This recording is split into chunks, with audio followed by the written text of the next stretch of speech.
여러분 안녕하십니까. 코로나19 통합 뉴스를 시작합니다. 현재 서울과 경기 북부에 대설특보가 발효 중입니다. 또 서해안에는 강풍특보가 내려져 있는데요. 북서쪽에서 눈구름이 들어오면서 짧은 시간 강하게 내릴 것으로 예상됩니다. 미리 대비하셔야겠습니다. 또 초속 20m가 넘는 소형 태풍급 강풍도 예고됐습니다. 취재기자 연결합니다. 김민경 기자, 지금 눈이 어느 지역에서 내리고 있습니까? 네, 마치 여름철 집중호우처럼 폭이 좁고 강하게 발달한 눈구름이 들어오고 있습니다. 현재 눈구름대는 북서쪽에서 들어와 남동쪽으로 빠르게 이동하고 있는데요. 강화도에는 오전 9시 기준 0.7cm의 눈이 내렸습니다. 지금 보시는 곳은 강화도 북동쪽에 있는 신당 교차로인데요. 앞이 뿌옇게 흐려질 정도로 강한 눈발이 이어지다가 잠시 잦아든 모습입니다. 간혹 보이는 차들은 전조등을 켜고 서행하고 있습니다. 다음으로 강화도 지역 다시 살펴보겠습니다. 하점 교차로 지점인데요. 조금 전까지 차가 지나다니는 모습이 보였는데 지금 카메라에 눈이 많이 쌓여서 앞이 잘 보이지 않는 상황입니다. 다음으로 강화 용정리 지역 살펴보겠습니다. 눈이 쏟아지기 시작하면서 주변이 어두워졌습니다. 아주 굵은 눈발이 내리고 있고요. 해안가를 중심으로는 바람도 강하게 불고 있습니다. 오늘 전국에 초속 20m가 넘는 매우 강한 바람이 예상됩니다. 지금 눈구름이 빠르게 이동하고 있어서 조금 전부터는 김포 등 경기 일부 지역에도 약한 눈이 내리기 시작했습니다. 앞으로 1시간 이내에 서울과 경기 내륙 지역에도 눈이 내리겠고 낮 동안 중부와 호남 지역으로 강한 눈발이 이어지는 곳이 많겠습니다. 예상적 설량은 경기 동부와 강원 등 중부 내륙과 호남 지역에 3에서 10cm, 많은 곳은 15cm가 넘겠고 서울은 2에서 7cm가량입니다. 그 밖에 전국 대부분 지역으로도 1에서 5cm가량 눈이 내립니다. 이에 따라 서울과 경기 북부 지역엔 대설특보가 발효 중입니다. 대설특보는 눈구름이 이동하는 오늘 낮 동안 중부 내륙과 호남 지역으로 점차 확대될 거로 보입니다. 특히 이번 눈구름의 특징은 한번 내리기 시작한 후엔 빠르게 눈발이 강해지면서 한 지역에 2시간 이내에 짧은 시간 강하게 쏟아진다는 겁니다. 눈구름에 뒤이어 차가운 공기가 파고들면서 눈구름을 강하게 발달시키기도 하지만 또 빠르게 밀어내고 있기 때문입니다. 자, 이처럼 눈이 많이 내리고 있는데 또 찬 공기가 밀려들고 있어서 바람이 강할 것으로 예보가 됐죠. 네, 눈과 함께 찬바람도 강하게 몰아치겠습니다. 기압계 배치상 눈구름을 몰고 온 저기압과 찬바람을 몰고 온 서쪽 고기압 사이에서 소형 태풍 수준의 강한 바람이 형성된 겁니다. 지금 서해안 지역으로는 강풍특보가 내려져 있는데요. 낮 동안 전국 대부분 지역으로 확대되겠습니다. 해안가와 제주 등 섬 지역에는 최대 순간 초속 25m의 강풍이 예상되고 그 밖에 대부분 지역에도 초속 20m가 넘는 강한 바람이 불겠습니다. 눈이 내린 뒤 갑작스러운 강풍과 한파에 내린 눈도 얼어붙을 수 있는 만큼 빙판길에도 주의하셔야겠습니다. 지금까지 재난방송센터에서 KBS 뉴스 김민경입니다. 보신 것처럼 기상청은 지역별로 2시간 이내 짧은 시간 안에 태풍급 강풍과 함께 많은 눈이 내리고 또 눈이 그치면 기온도 떨어지겠다고 예보했습니다. 이번에 기상센터 연결해서 자세히 알아보겠습니다. 자, 이설아 기상캐스터, 대설주의보가 내려진 곳은 어느 지역인가요? 네, 서울과 경기 북부 지역에 이어서 강원 영서 북부 지역에도 대설주의보가 내려졌습니다. 오늘은 낮 동안에 전국 대부분 지역에 눈이 내리겠는데요. 앞으로 경기 동부와 강원도, 충북과 전라도에 3에서 10cm, 전라도 동부 내륙과 제주 산지 많은 곳은 최고 15cm 이상의 많은 눈이 쏟아지겠고 서울에도 2에서 7cm의 눈이 예상됩니다. 지금 서해 중부 해상에서 발달한 눈구름대가 들어오고 있습니다. 이 눈구름대는 폭이 좁고 빠르게 남동쪽으로 이동할 것으로 예상함에 따라 오늘은 한두 시간 이내에 짧은 시간 동안 강하게 눈이 쏟아지는 곳이 있겠습니다. 또 이번 눈과 함께 태풍급의 돌풍도 몰아치겠습니다. 오늘 순간적으로 초속 20에서 25m의 강한 바람이 불어 서해안과 더불어 전국에 강풍특보가 내려질 예정입니다. 눈이 그치고 나면 찬바람이 불어들면서 기온이 뚝뚝 떨어지겠습니다. 오늘 낮부터 날이 추워지면서 내일 아침에는 서울이 영하 12도까지 큰 폭으로 곤두박질 치겠는데요. 여기에 바람이 불어 체감 온도는 더 낮겠습니다.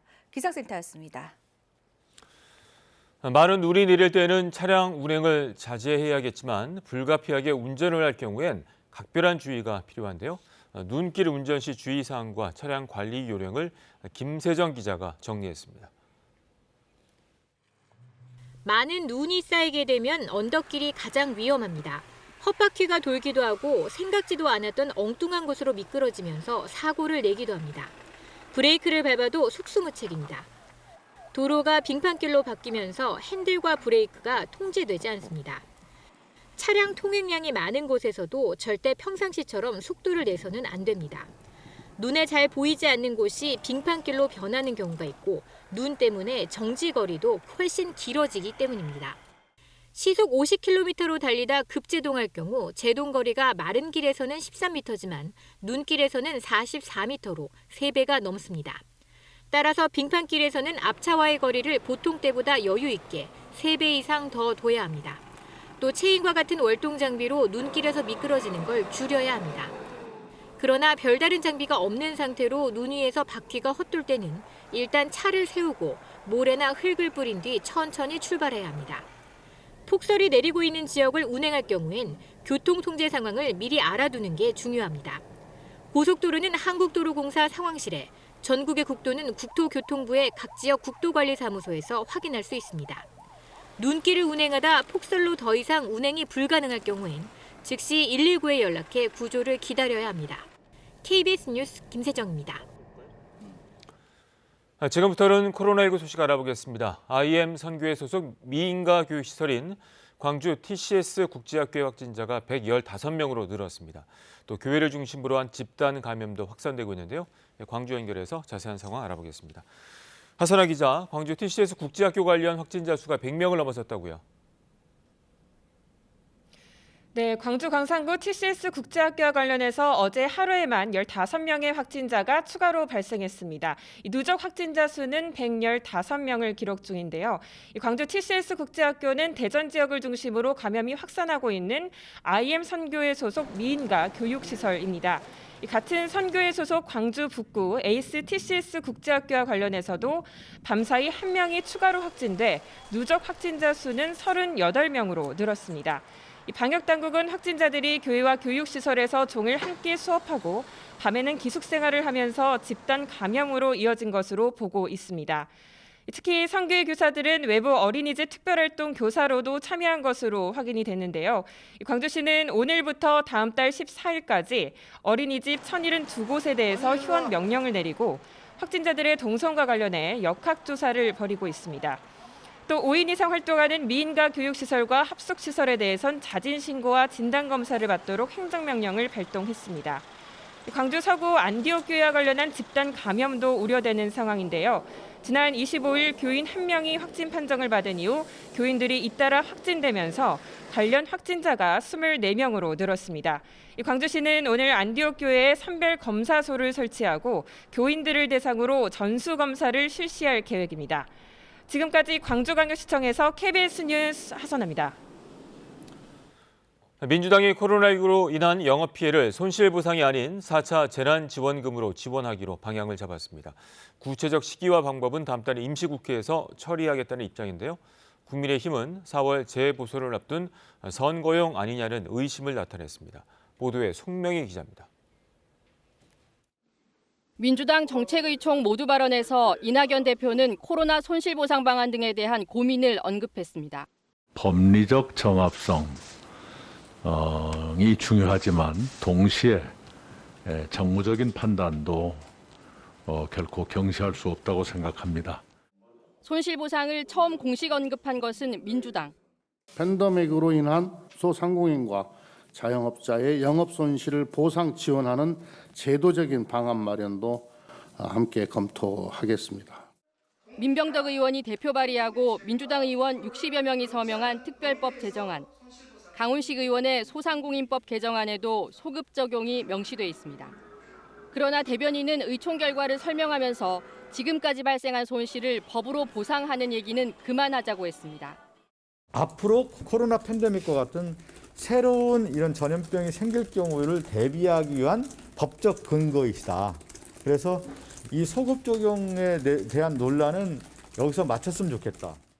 재원과 사안의 복잡성 등으로 부담이 커지면서 결국 민주당이 검토하는 방법은 4차 재난지원금입니다. 이미 발생한 손실은 3차례 재난지원금으로 지급했다며 부족분은 4차 재난지원금 형태로 보완할 방침이라고 밝혔습니다. 지난 3차 재난지원금의 경우 소상공인 등 280만 명에게 버팀목 자금 명목으로 최대 300만 원까지 4조 1천억 원이 지원된 바 있습니다. 실손 보상이 아닌 정액 지원으로 마무리하겠다는 구상입니다. 구체적인 규모와 시기 등은 당정청 협의를 거쳐 다음 달 임시국회에서 처리하겠다는 것이 민주당 입장입니다.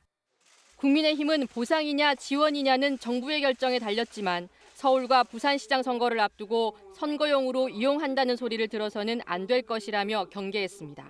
KBS 뉴스 송명입니다. 방금 들어온 코로나19 소식 알아보겠습니다. 오늘 0시 기준 신규 확진자는 497명으로 집계됐습니다. 서울은 102명입니다. 취재기자 연결합니다. 이호영 기자, 신규 확진자 현황 전해주시죠. 네, 질병관리청 중앙방역대책본부는 오늘 0시 기준 코로나19 신규 확진자가 497명이라고 밝혔습니다. 국내 발생 479명, 해외 유입 18명입니다. 국내 발생 사례를 지역별로 살펴보면 서울 102명, 경기 116명, 부산 53명이고 광주 44명, 경북 43명 등입니다.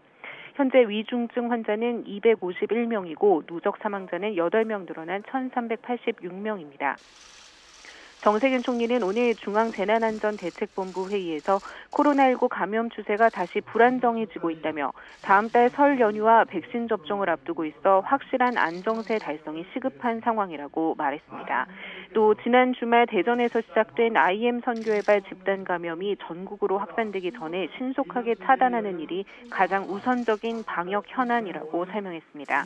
그러면서 유사시설에 대한 일제 점검이 진행 중인 상황인 만큼 해당 시설에서는 자진 신고와 진단 검사에 즉각 응해달라고 당부했습니다.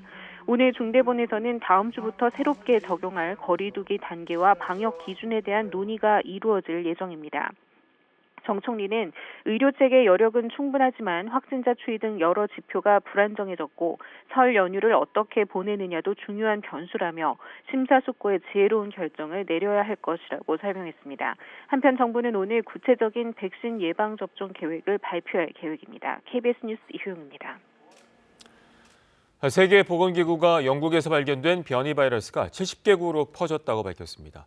또 아스트라제네카 백신이 고령층에 효과가 있는지 논란이 일면서 유럽의약품청이 65세 이하에만 접종을 권고할 수 있다는 전망도 나왔습니다. 이 소식은 베를린 김기수 특파원이 전해왔습니다.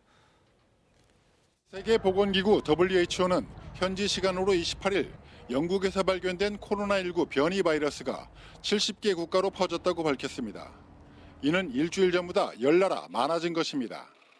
남아프리카 공화국에서 발견된 변이도 한 주 전보다 8개국 늘어난 31개 나라로 확산했습니다. 아울러 브라질에서 보고된 변이는 8개 나라에서 보고됐습니다. 세계보건기구는 영국은 변이 바이러스가 중증도를 높인다는 일부 증거가 있다는 연구 결과를 최근 공유했다면서 이러한 발견을 확증하기 위해선 더 많은 분석이 필요하다고 말했습니다. 한편 독일 슈피겔지는 유럽의약품청 EMA가 현지 시간 29일 아스트라제네카 백신의 사용을 승인하면서 65세 이하에만 접종을 권고할 수 있다고 보도했습니다. 이와 관련해 에머쿡 유럽의약품청장은 특정 연령대에만 아스트라제네카 백신을 접종하도록 승인할 가능성을 열어뒀습니다. 이는 아스트라제네카 백신이 고령층에도 효과가 있는지를 두고 현재까지 극소수를 대상으로만 연구가 진행된 데 따른 것입니다. 최근 독일 언론들은 아스트라제네카 백신이 65세 이상 고령층에서 예방 효과가 8%에 그친다고 보도했습니다. 하지만 독일 정부와 아스트라제네카 측은 해당 보도를 즉각 부인했습니다. 아스트라제네카 백신은 현재 영국과 브라질, 아르헨티나, 멕시코, 인도 등에서 긴급 제한 사용 승인을 받았습니다. 베를린에서 KBS 뉴스 김규수입니다. 국민의힘 조수진 의원이 더불어민주당 고민정 의원을 조선시대 후궁이라고 빗대어 표현한 지 이틀 만에 고 의원에게 미안하다고 사과했습니다. 조 의원은 오늘 자신의 페이스북에 글을 올려 비유적 표현이 본래 취지와 달리 모욕이나 여성 비하로 논란이 되고 정치적 논쟁이 됐다는 사실이 안타깝다며 송구스럽다고 밝혔습니다. 이번엔 KB증권 연결해서 오늘의 주식시장 알아보겠습니다. KB증권입니다. 미국 증시 급락 여파에 코스피가 빠르게 3,100선을 내주며 3,070선까지 크게 밀려났습니다. 코스닥은 기관의 단독 팔자에 1% 넘게 내림세입니다. 이 시각 현재 코스피 지수는 46.61포인트 하락한 3,075.95에 코스닥은 13.05포인트 내린 972.87에 거래되고 있습니다. 간밤 미국 증시는 FOMC 결과에 대한 실망과 기업들의 부진한 실적, 개인들의 투기 매매에 대한 우려가 맞물리며 3개월 만에 최대폭으로 급락했습니다. 이에 코스피도 급락 출발하며 현재는 1% 넘게 하락세입니다. 시가총액 상위 종목 100개 종목 중 90개 종목이 내리는 가운데 삼성전자와 SK하이닉스가 각각 1%와 3% 넘게 약세입니다. 반면 네이버가 지난 분기 호실적을 발표하며 상승 중이고 금호석유는 경영권 분쟁이 본격화되며 8% 넘게 오름세입니다. 한편 YG플러스는 빅히트의 지분 취득 소식이 전해지며 강세를 보이고 있습니다. 이 시각 현재 달러화에 대한 원화 환율은 1,114원 50전에 거래되고 있습니다. 지금까지 KB증권이었습니다.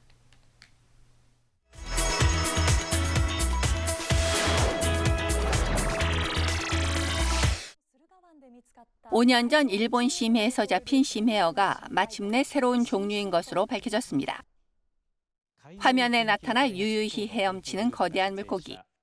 일본 해양연구개발기구 연구팀이 해저 2,500m에서 촬영한 심해 영상인데요. 그동안 연구 결과 지금까지 우리가 몰랐던 신종 심해어 요코즈나 정어리입니다. 이 심해어는 지난 2016년 일본의 혼슈 지역 시즈오카현 수루가만 심해에서 생물 조사를 하다 수심 2,000m 지점에서 발견됐습니다. 船上でとても騒然とした雰囲気になりまして、シーラカンスが釣れたのが入ってきて、とてもびっくりした記憶があります。 처음에는 살아있는 화석이라 불리는 실라칸스라고 생각했는데요. 유전자 분석 결과 신종으로 밝혀진 것입니다. 4마리 모두 길이가 1m가 넘었고 가장 큰 것은 1m 30cm에 무게가 25kg이나 됐습니다.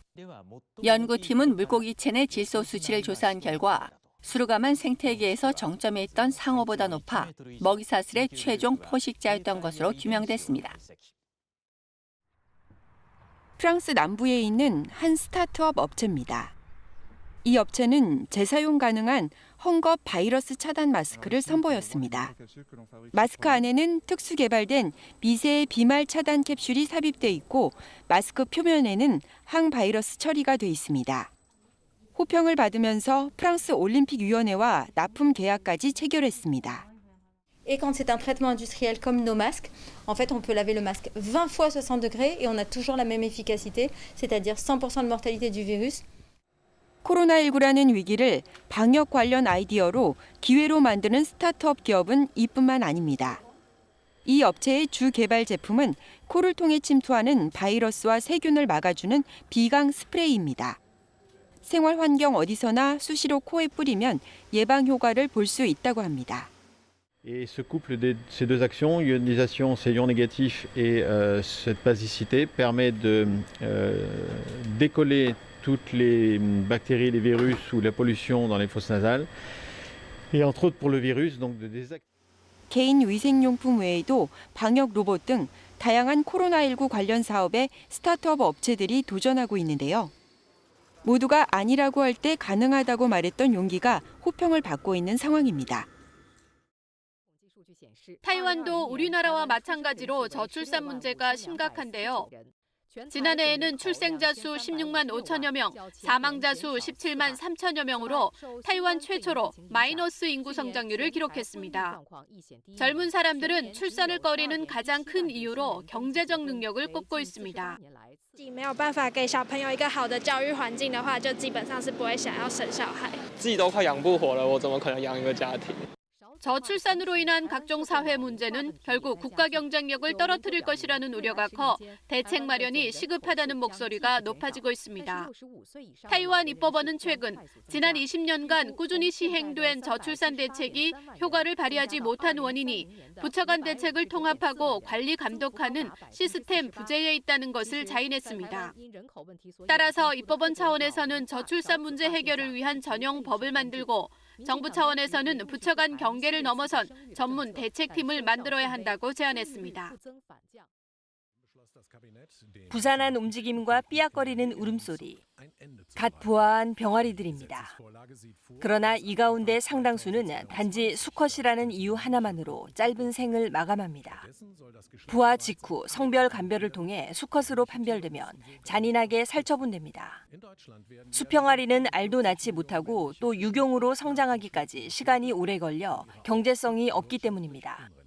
하지만 이는 비윤리적이고 잔인한 동물 학대라는 비판이 끊이지 않았습니다. 마침내 독일 정부가 2022년부터 갓 부화한 수평아리를 이렇게 처리하는 것을 금지하기로 했습니다.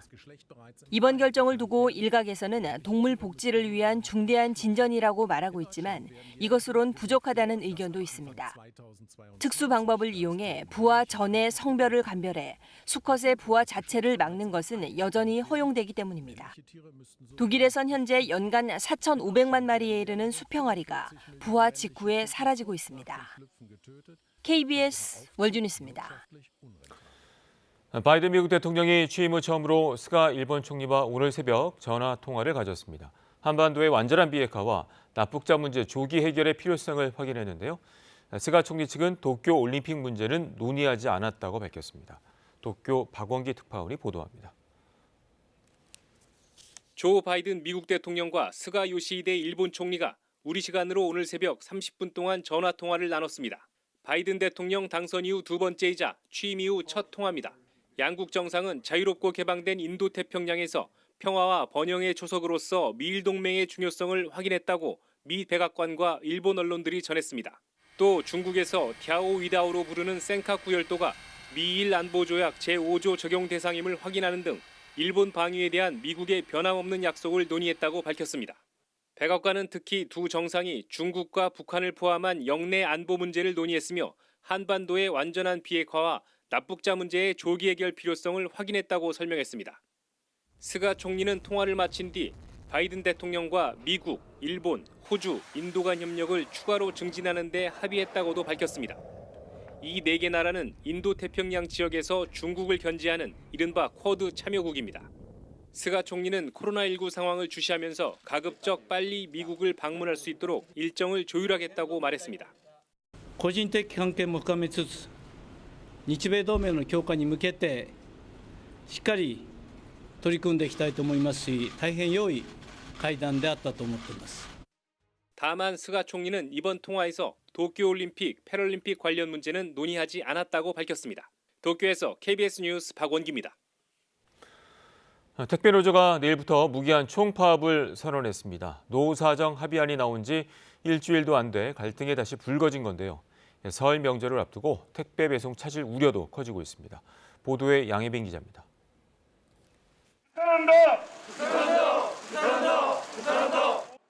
택배노조가 내일부터 무기한 총파업에 돌입하겠다고 밝혔습니다. 오는 1월 29일 살기 위한 택배 멈춤, 살고 싶다 사회적 총파업 진행하기로 만장일치로 결의를 모았습니다. 택배사들이 사실상 사회적 합의안을 파기하겠다는 게 노조가 내세운 총파업의 이유입니다. 분류 작업은 택배사의 몫이라는 게 이번 합의의 기본 정신인데 택배사들이 여전히 지난해 약속했던 분류 인력만을 투입하겠다는 입장이라는 겁니다. 이번 합의로 달라진 게 아무것도 없는 셈입니다. 여기다 택배사들이 제시한 인원 투입만으로는 분류 작업을 감당하기에 턱없이 부족하다는 게 노조의 주장입니다. 해결이 안 됩니다. 그건 회사 입장이고요. 정상적으로 움직인다면 1대1로 투입이 돼야 됩니다. 택배노조는 합의안 파기를 막기 위해서 택배사와 노동조합 대표가 노사협정서를 체결해야 한다고 강조했습니다. 이에 대해 택배사 측은 합의문을 지키고 있고 추가적인 노사협정서 체결도 어렵다고 반박했습니다. 사회적 합의기구가 만들어져서 논의를 하고 있는 내용들을 택배 사업자가 별도로 만나서 이야기를 할 사항이 아니고 내일 예정된 파업에는 민간 택배 노동자 2,800명에다 우체국 조합원 2,600여 명도 동참할 계획입니다. 추가 합의가 나오지 않는 한 설 명절을 앞두고 일부 택배 배송 차질은 피할 수 없어 보입니다. KBS 뉴스 양혜빈입니다. 국방부가 이달 말까지 군 장병의 휴가와 외출을 통제하고 있는데요. 세종시의 한 육군부대 부사관이 무단으로 외출한 후 만취 상태로 차를 몰다 사고까지 냈습니다. 서영희 기자가 취재했습니다. 경부고속도로 대전터널 출구입니다. 승용차 한 대가 뒤쪽 옆부분이 찌그러진 채 갓길에 세워져 있습니다. 뒤따르던 차량이 앞차를 들이받은 건데 사고를 낸 차량 운전자는 세종시에 있는 육군 모부대 소속 부사관 A씨. A씨는 지난 22일 밤 9시쯤 부대 내 숙소에서 술을 마신 뒤 렌터카를 몰고 부대를 빠져나왔습니다. 코로나19 확산으로 오는 31일까지 전군의 휴가와 외출 통제 지침이 내려진 상태였지만 외출할 때 부대에 보고하지 않았습니다. A씨는 결국 만취 상태로 고속도로를 달리다 부대에서 50km가량 떨어진 곳에서 앞차와 추돌하는 사고를 냈습니다. 사고가 난 뒤 피해 차량 운전자가 A씨가 횡설수설하는 점을 수상히 여겨 경찰에 신고했습니다. 경찰 조사 결과 당시 면허 취소 수준인 혈중 알코올 농도 0.13%의 만취 상태였습니다. A씨는 경찰에 과속을 하다가 차선을 변경하는 앞차량을 미처 피하지 못했다고 진술했습니다. 경찰 조사 이후 소속 부대에는 술을 마시다가 부모님이 보고 싶어 외출했다고 진술한 것으로 알려졌습니다. 현재 경찰 조사 중에 있는데 군으로 이첩되면 사고 경위 등을 면밀히 조사하여 관련 법규에 따라 엄정하게 처리할 예정입니다. A씨를 도로교통법 위반 혐의로 불구속 입건해 조사한 경찰은 조만간 사건을 군으로 넘길 예정입니다. KBS 뉴스 성용입니다. 오늘은 대설과 돌풍, 한파와 풍랑까지 겨울철 모든 악기상이 예상되는 만큼 기상정보에 주의를 기울여 주시기 바랍니다. 인천과 경기 서해안에 이어서 조금 전부터 서울에도 굵은 눈발이 날리고 있습니다. 서울, 경기와 강원 영서 북부 지역에 대설주의보가 내려진 가운데 오늘 낮 동안 전라도 동부 내륙과 제주 산지에는 최고 15cm 이상, 경기 동부와 강원도, 충북과 전라도에 3에서 10, 서울에도 2에서 7cm의 많은 눈이 쏟아지겠습니다. 짧은 시간 강한 눈이 내리는 데다 퇴근길 무렵에는 기온이 영하로 떨어지면서 내린 눈이 얼어붙을 수 있어 교통 혼잡이 우려됩니다. 눈구름 뒤에서 강한 바람이 불어들면서 현재 서해안을 중심으로 강풍주의보가 발효 중입니다. 오늘은 순간적으로 초속 20에서 25m의 태풍급의 돌풍이 몰아치겠습니다. 눈 소식과 함께 오늘 낮부터 기온이 뚝뚝 떨어지기 시작해 내일 아침에는 서울이 영하 12도까지 곤두박질치며 급격히 추워지겠습니다. 바다의 물결은 먼 바다를 중심으로 최대 6m까지 매우 거세게 일겠습니다. 날씨 전해드렸습니다. 코로나19 통합 뉴스를 마칩니다. 고맙습니다.